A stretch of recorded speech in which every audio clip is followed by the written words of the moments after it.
fifth book of the Chumash, and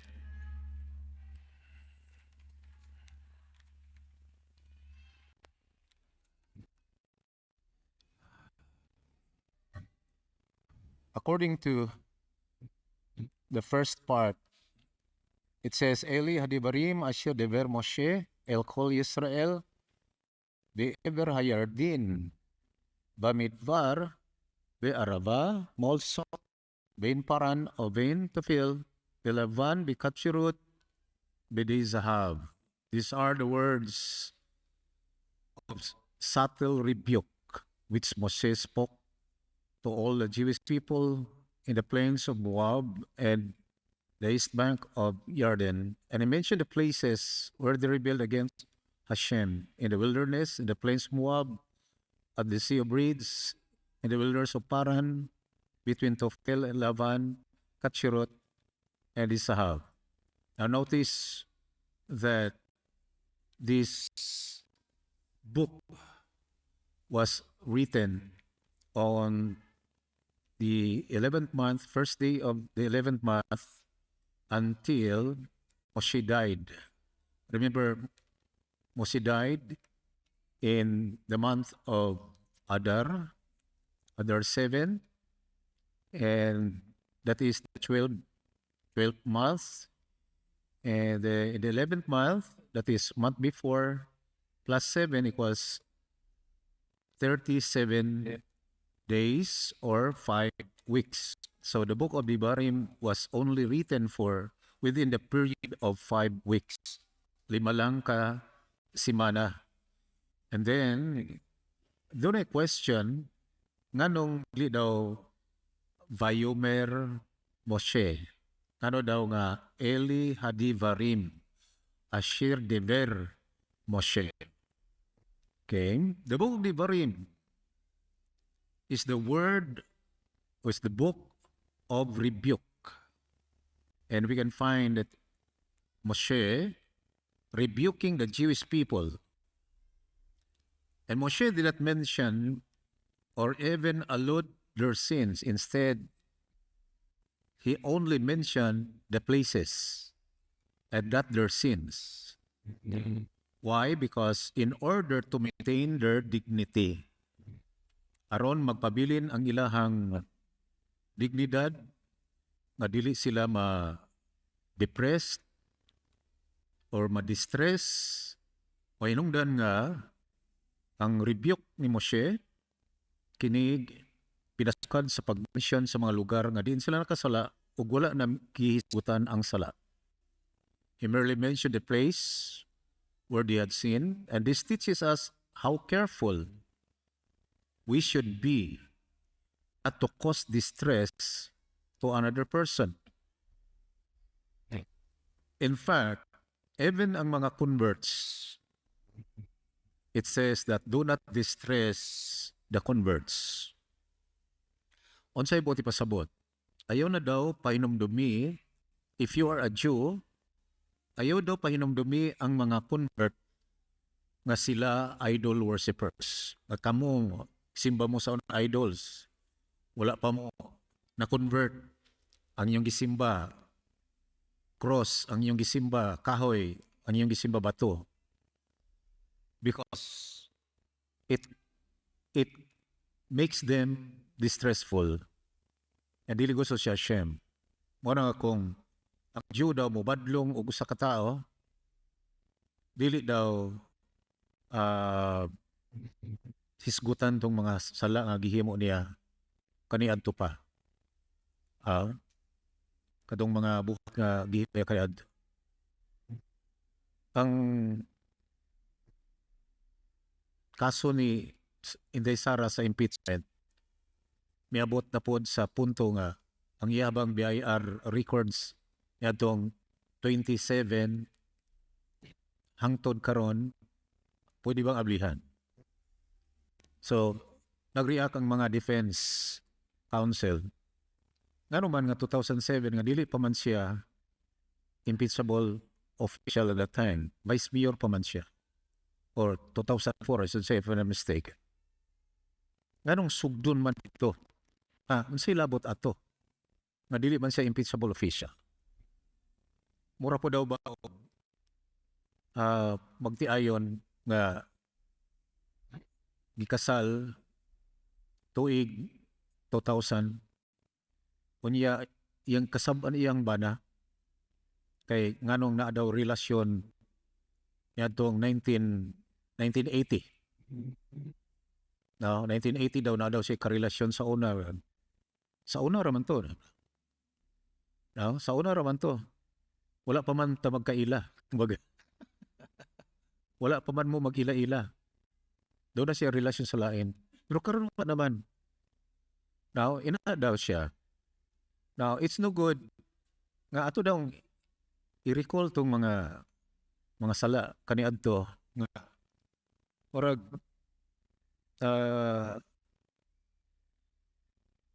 di lumutan na. Okay? So, it says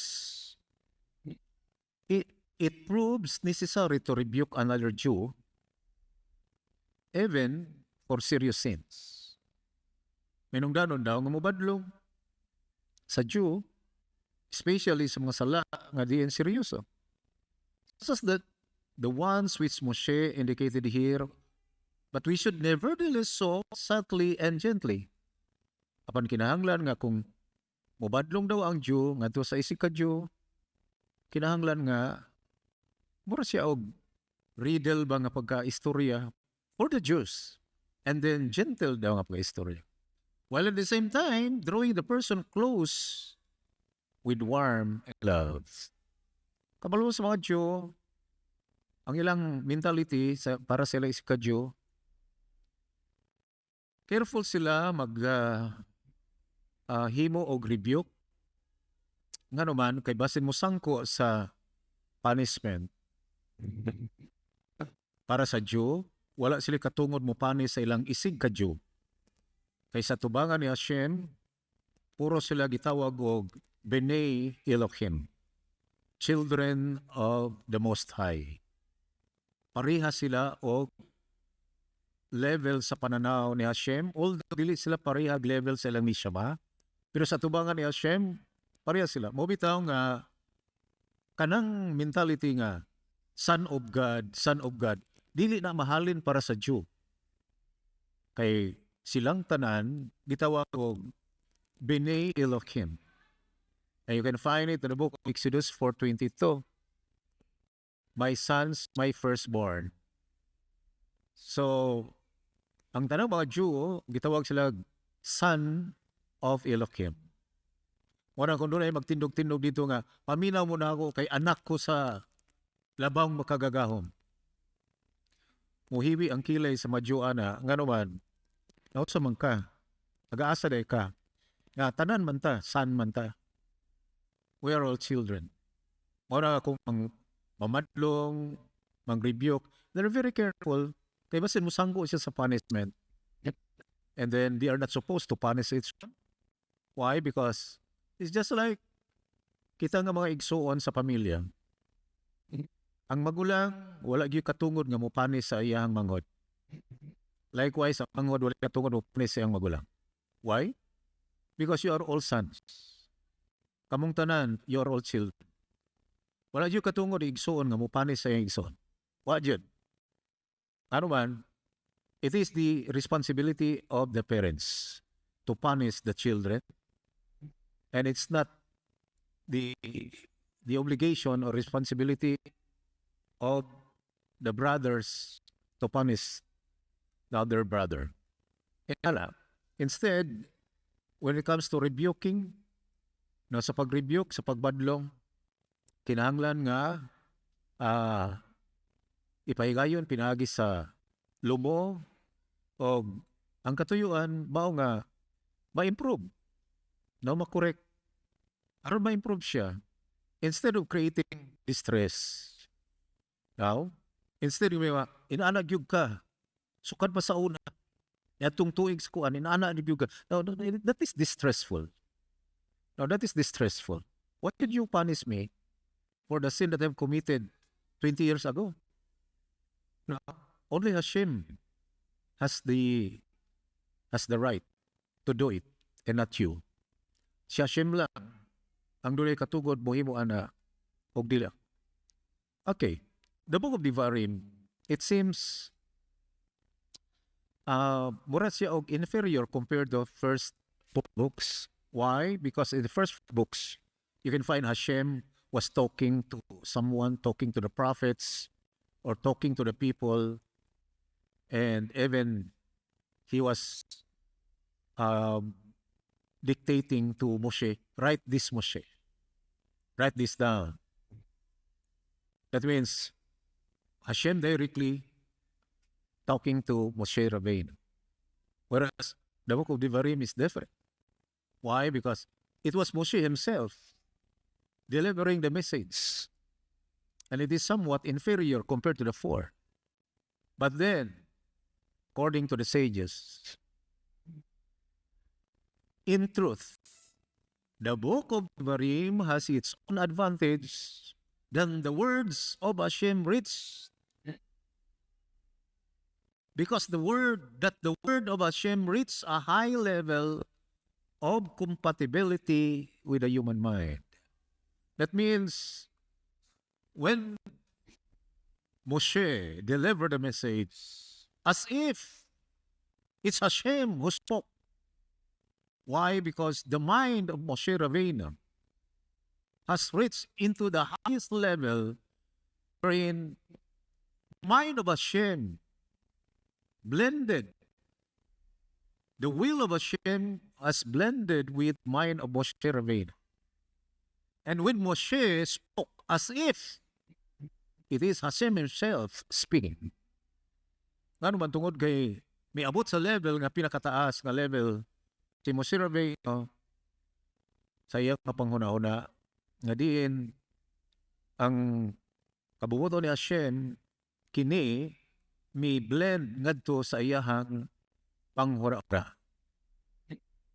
Therefore, the word of Devarim is higher compared to the four.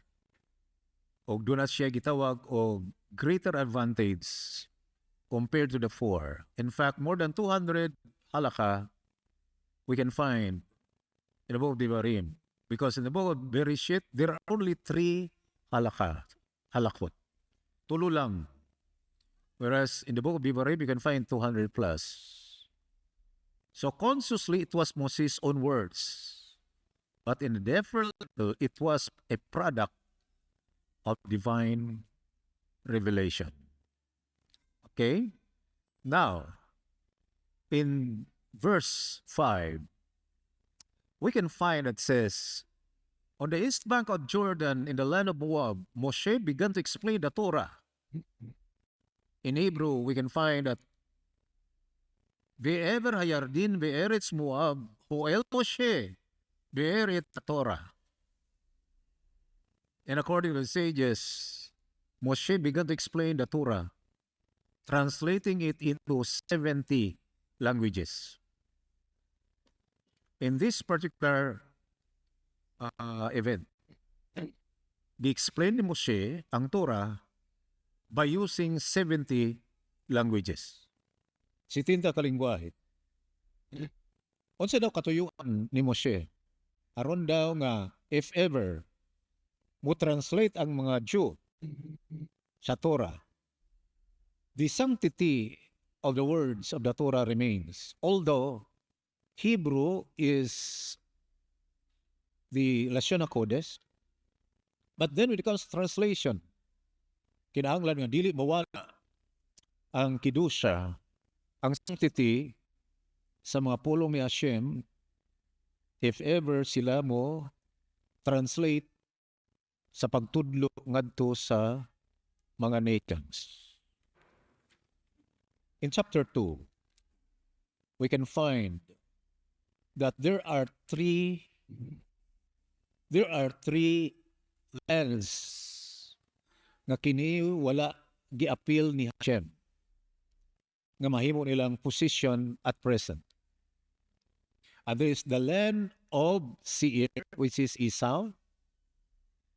and the land of Moab, the Lot's son, or Ammon.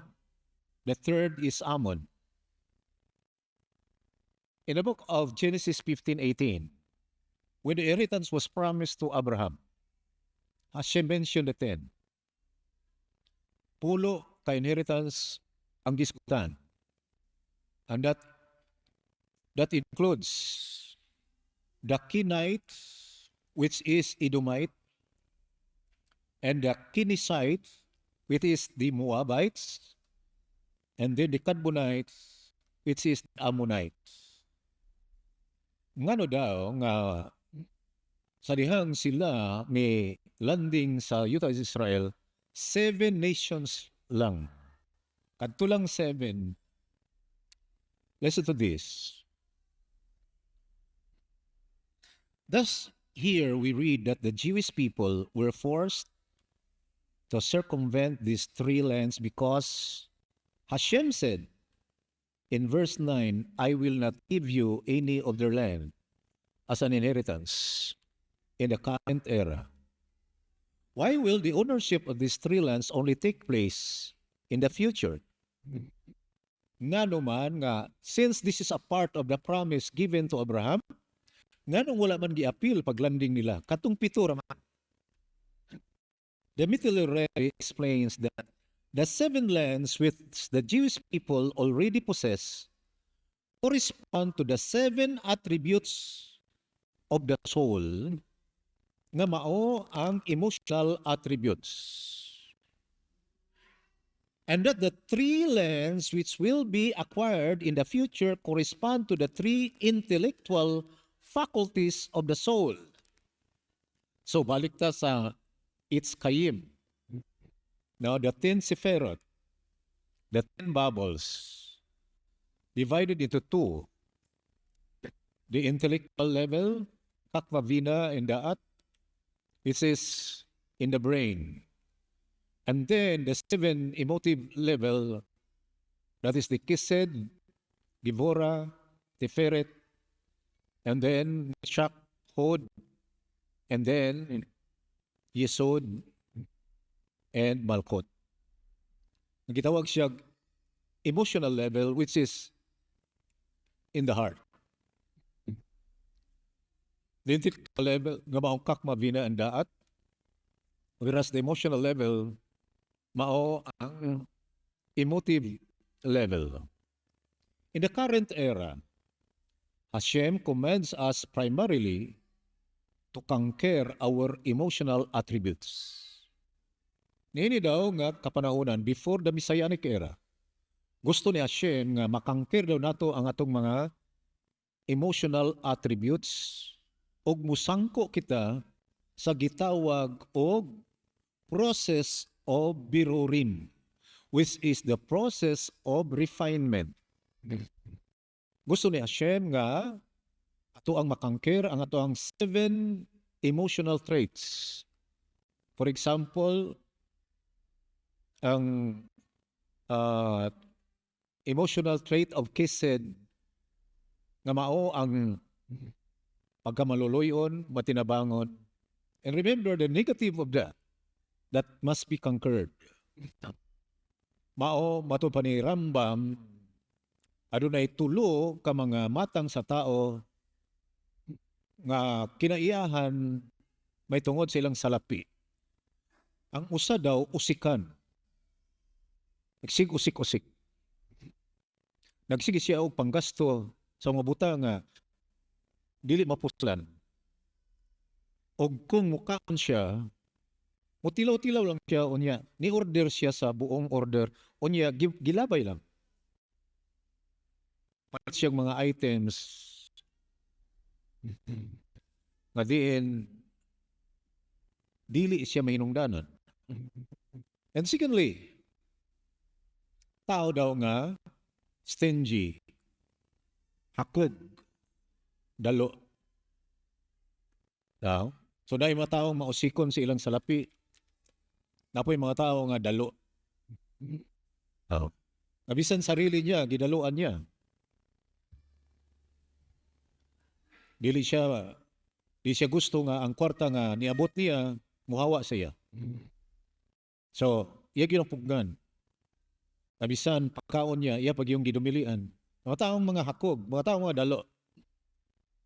And then, ang nasa middle path, mga taong mga mangyatagon. Mga taong nga diin matinabangon, maluluyon. Nga mao ang middle path. Nga dili siya mausikon, dili po siya dalo.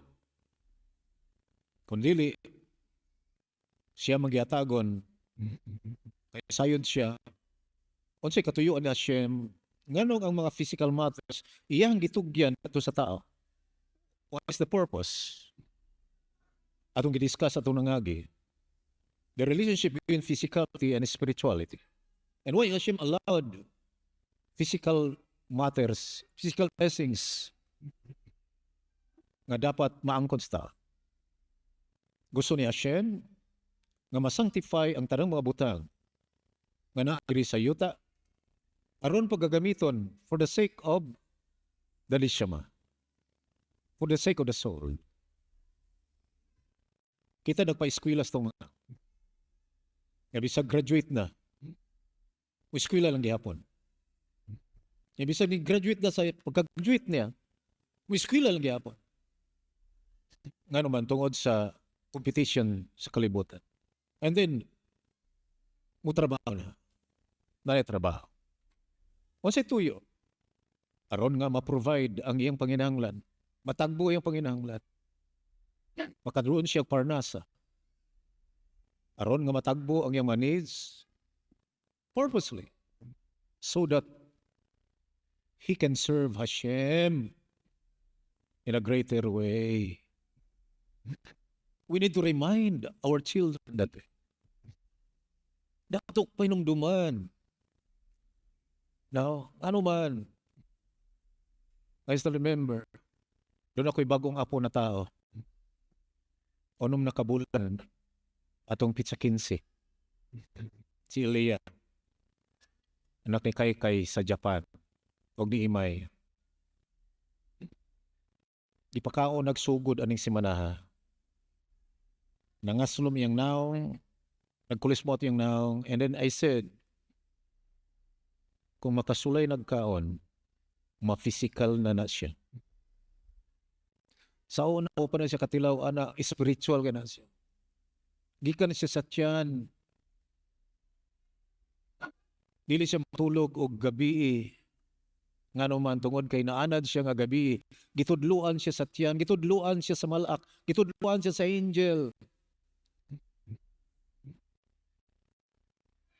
Wainungdan nga di siya gusto matulog. Na-recall niya nga gitudluan siya tura sa angel, dito pa siya sa tiyan.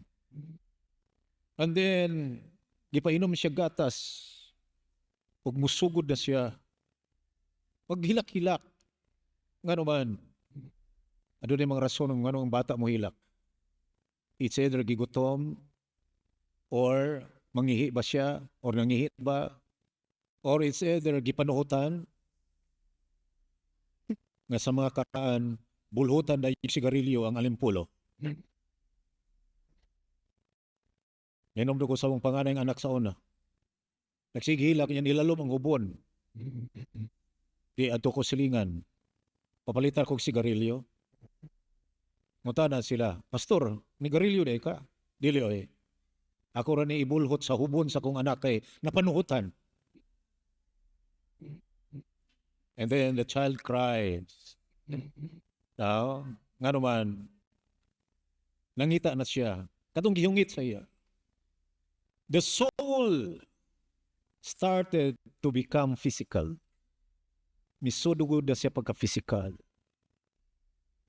Hungitan.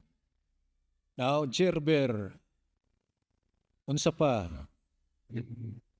tong kanong 6 months, usagi nga na. Ha? Cereal. Now, then, sugod na siya desire. Imar pong lutuag, kalbasa. Wow! Lamia. Pero yung gipatilaw, chocolate, mas lami. Hindi na siya atong kalbasa. Chocolate lang. E para rin, ito lami. Musugod siya desire sa physicality. And that's it. Ang tao, misugod pagka-physical, aspiring for physicality, waiting for someone to teach him with regards to the Torah. That must be done by the parents themselves. Gamaoy, unang rules sa ginikanan, to teach the Torah. Teaching them the Torah. Balo mo, itambong mi og Sabbath service sa Colrina community dito sa Jerusalem. Samtang ga-service mi, ay bata nga murag 9 years old yata to or 10. Siya ay nag-prepare sa close table. Bata, 9 years old. But he already knows what are the needs of the kiddos. Can you just imagine 9 years old? Nang lihok na for spirituality. And then kay human naman siya, sulod siya, appeal siya. And then pag sulod niya, nagsik. Bata pang gamay. Baruch Hashem. Yung klaseng mga tao, they're really training the neshama to become a spiritual. Training the soul. Why? Because if we are not careful, ang desire, emotion, physical, and it must be conquered. And it must be brought to the level of Kedusha. It doesn't mean that we don't need them. It doesn't mean that we need not to feed our children. You need. But remember, the purpose is to serve Hashem. Amen? Ang atong katuyuan, mangalagad kay Hashem. Mangandoy ta, kung doon na may pagkulang sa atong mga anak tungod kay late na ta nga nakabalo sa Torah, at least mga apo na lang. Ang mga apo matudluan nato mudi ani. Ang mga apo matudluan nato og prayer before sleeping. Atong mga apo matudluan nato biraka before mukaon, before mo inaw. At sa atong pagkulang sa atong mga anak, atong mahatag sa mga apo. While I was talking to the bait then, and he said,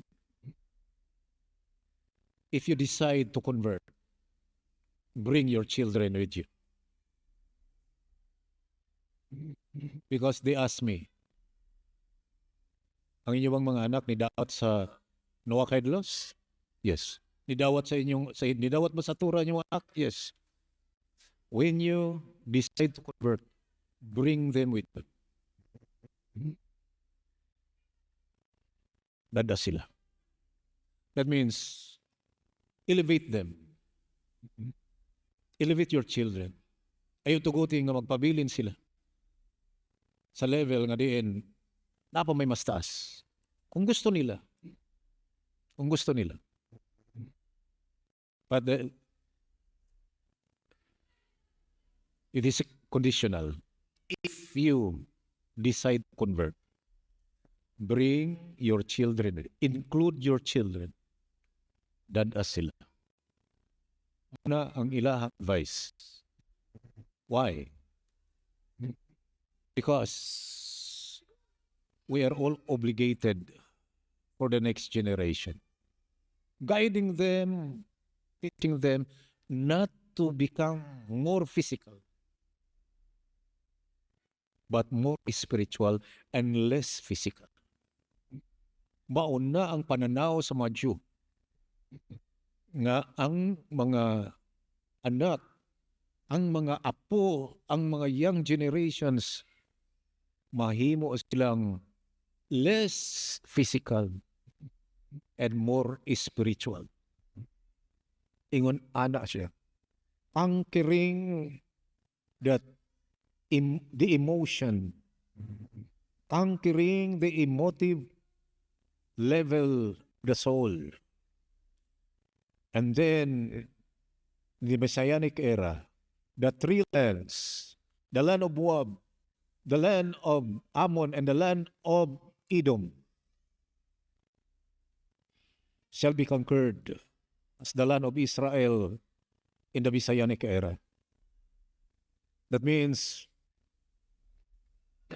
in the arrival of the Messiah, ang ato ang intellectual faculties, ang atong intellectual mind, ang atong intellectual level, kini siya ato ng 100% at ni siya makangker. Because in the Messianic era, wala na'y Yetzer Hara. Wala na'y evil inclination. Every thought is sanctified. And every motive and every desire, it is for the sake of the Torah. That is for the Torah's sake. Lishma. For the sake of the Torah. Minaut ako nga ang batagusan nat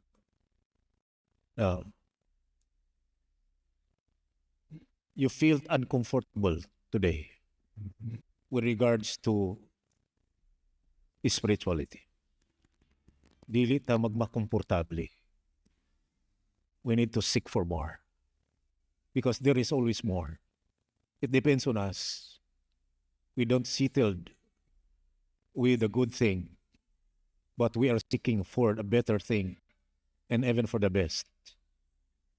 Nang lantaw ta, nga napay mas maayo. Napay mas maayo. Napay mas taas. Napay mas nindot nga atong kabuton, and it is reachable. Kaya nato.